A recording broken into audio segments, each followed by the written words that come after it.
председателе, почитувани колеги пратеници, почитувана македонска јавност и медиуми. Како пратеничка група на ВМРО-ДПМНЕ, на 13.12.2022 година поднесовме предлог на закон за изменување на Законот за социјална заштита, со што бараме да се помогне на категоријата на граѓани со попреченост кои се над 65 годишна возраст.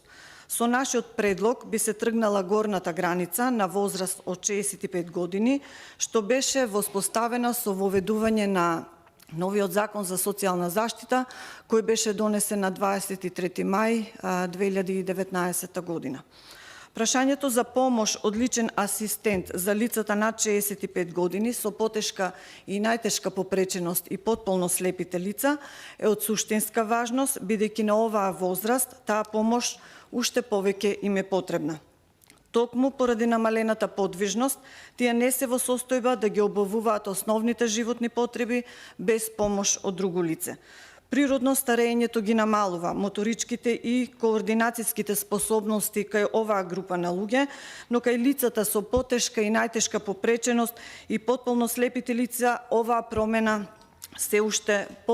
промени се уште повеќе изразени после 65-та година. Овие лица со досегашниот закон беа во дискриминирачки однос, затоа што нивниот инвалидитет после 65-та година нема да го снема, напротив, тој е уште поизразен после овие години.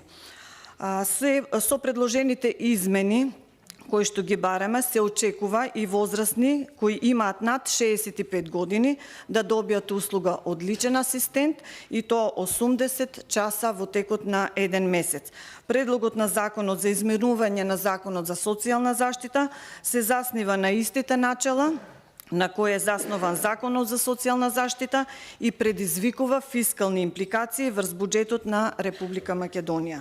За спроведување на овој закон, како што реков, мора да се предвидат дополнителни средства од буџетот и исто така сакам да истакнам дека ова барање е токму од лицата со потешка и најтешка попреченост и потполно слепите лица кои ја надминале возраста од 65 години и сакаат да ја користат оваа услуга, но не можат заради возраста што е сега воспоставена и границата што е воспоставена.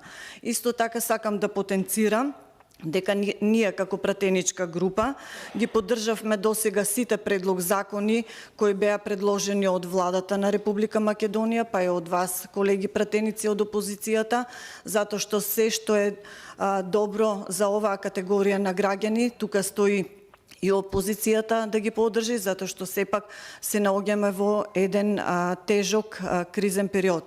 Затоа бараме и на оваа комисија за труд и социјална политика и вие како колеги пратеници да излезете во пресрет на оваа група граѓани и да го поддржите овој предлог закон од наша страна. Ви благодарам.